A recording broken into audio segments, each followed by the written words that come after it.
as we announce historic steps to confront the crisis of autism. Horrible, horrible crisis. I want to thank the man who brought this issue to the forefront of American politics along with me.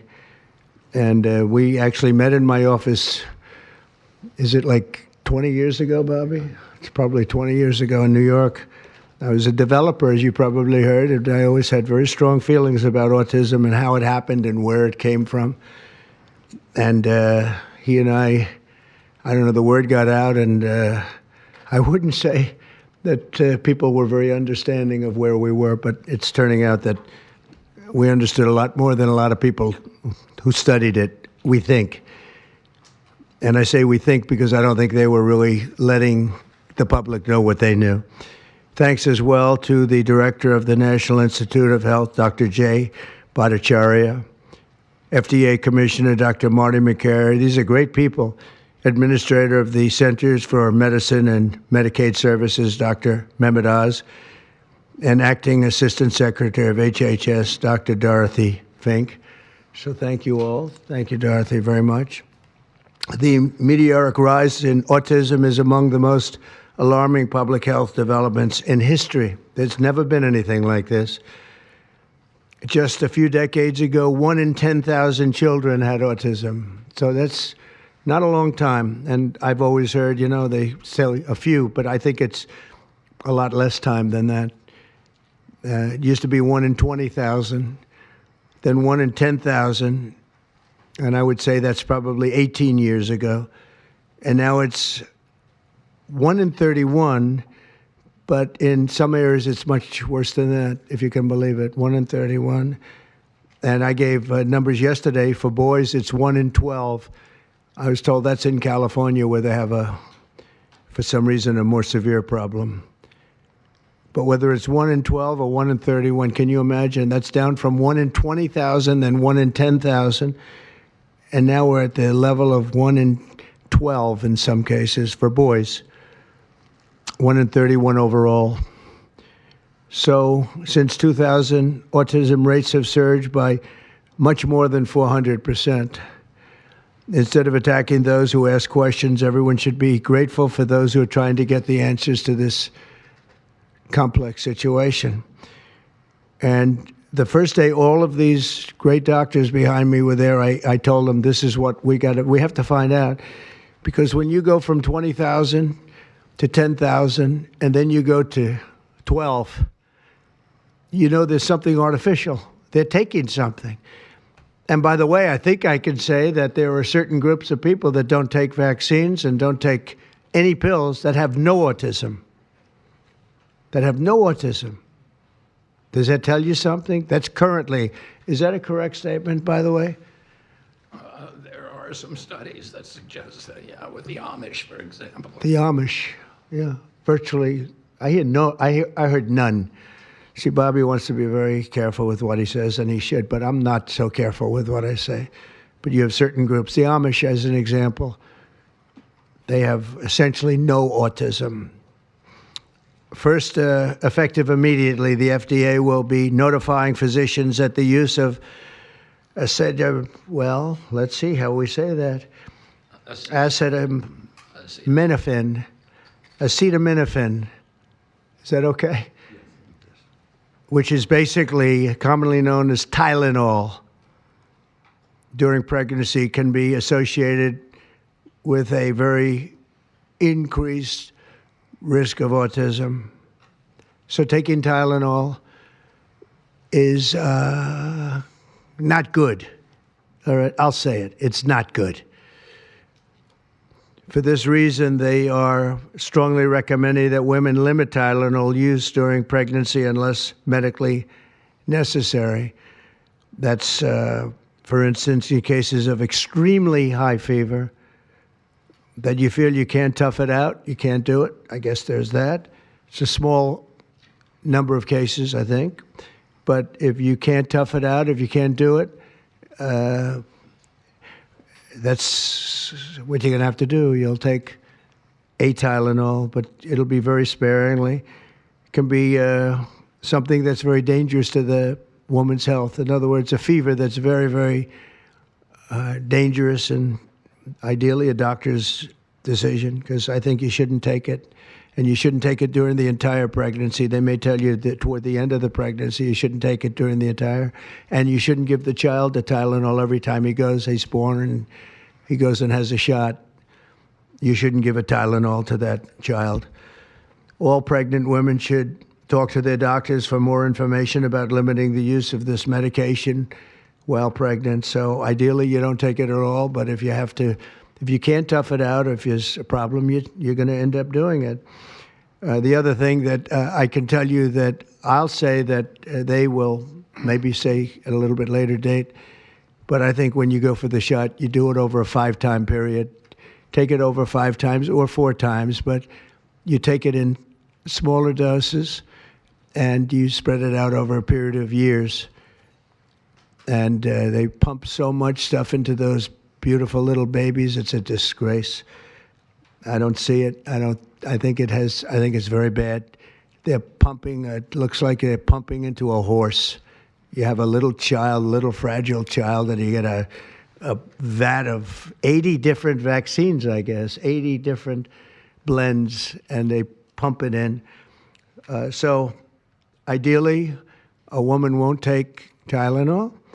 And on the vaccines, it would be good instead of one visit where they pump the baby, load it up with stuff, you'll do it over a period of 4 times or 5 times. I've been so into this issue for so many years just because I couldn't understand how a thing like this could happen. And it's artificially induced. It's not like something that when you go from all of those, healthy babies to a point where I don't even know structurally if a country can afford it. And that's the least of the problems. To have families destroyed over this is just so terrible. I also, and we've already done this, we want no mercury in the vaccine. We want no aluminum in the vaccine. The MMR, I think, should be taken separately. This is based on what I feel, the mumps, measles, and all the 3 should be taken separately. And it seems to be that when you mix them, there could be a problem. So there's no downside in taking them separately. In fact, they think it's better, so let it be separate. The chicken pox is already separate because when that got mixed in, I guess they made it 4 for a while, it really was bad. So they make chicken pox. Individually, they're okay. When you mix them, something maybe happens. So there's no downside in doing it. It's not like, if you do it, bad things. No, it's only good side. And it may not have that much of an impact, but it may have a big impact. So let those be taken separately. And then hepatitis B is sexually transmitted. There's no reason to give a baby that's almost just born hepatitis B. So I would say wait till the baby is 12 years old and formed and take hepatitis B. And I think if you do those things, it's going to be a whole different, it's going to be a revolution in a positive sense in the country. The FDA will be updating the label of an existing drug to reflect potential benefits in reducing some autism symptoms. This gives hope to the many parents with autistic children that it may be possible to improve their lives. That's one of the things that I'm very, very happy about. I mean, this was mostly going to be on how not to have the child affected, but we've learned some pretty good things about certain elements of genius that can be given to a baby, and the baby can get better, and in some cases maybe substantially better. Not going to be easy, but be a lot easier if it didn't happen in the first place, as these great parents fully understand, right? They fully understand. I feel so terribly I have so many friends with autistic children. It's a tough situation. Finally, to help reach the ultimate goal of ending the autism fever, the NIH will be announcing 13 major grant awards from the Autism Data Science Initiatives. And to be honest with you, to me, that's the least important. It's not even a money thing at this point. There's so much money but they have to do, and they have to move quickly. When the alternative is that nothing bad can happen, let's do it now. I was just saying to Bobby and the group, let's do it now. Nothing bad can happen. It can only good happen. But with Tylenol, don't take it. Don't take it. And if you can't live, if your fever is so bad, you have to take one because there's no alternative to that. Sadly, first question, what can you take instead? It's actually, there's not an alternative to that. And as you know, other of the medicines are absolutely proven bad. I mean, they've been proven bad with the aspirins and the Advils and others, right? And they've been proven bad. So I'd like to ask Bobby to get up to the podium and say a few words, and then Dr. Bhattacharya and Dr. McCary, Dr. Oz, Dr. Fink, followed by two incredible mothers that have experienced firsthand what this country is going through, what parts of the world are going through. And I will say there are parts of the world that don't take Tylenol. I mean, there's a rumor, and I don't know if it's so or not, that Cuba, they don't have Tylenol because they don't have the money for Tylenol, and they have virtually no autism, okay? Tell me about that one. And there are other parts of the world where they don't have Tylenol, where they don't have autism. That tells you a lot. And I want to say it right now. And, you know, the way I look at it, don't take it. Don't take it. There's no downside in not taking it. So I'd like to ask Bobby to come up and say a few words. I hope I didn't ruin his day, but that's the way I feel. I've been very strong on this subject for a long time. You know, life is common sense, too. And there's a lot of common sense in this, and I wish things like this were brought up. And this group has worked so hard on it, but I'd like to be a little bit more, a little speedier in the process of a recommendation, because there's no harm in going quicker. There's absolutely no harm. At worst, there's no harm. Thank you very much. Bobby, please. Thank you, Mr. President. To meet the President's challenge, I ordered HHS to launch an unprecedented all-agency effort to identify all causes of autism, including toxic and pharmaceutical exposures. At President Trump's urging, NIH, FDA, CDC, and CMS are turning over every stone to identify the etiology of the autism epidemic and how patients and parents can prevent and reverse this alarming trend. We have broken down the traditional silos that have long separated these agencies, and we have fast-tracked research and guidance.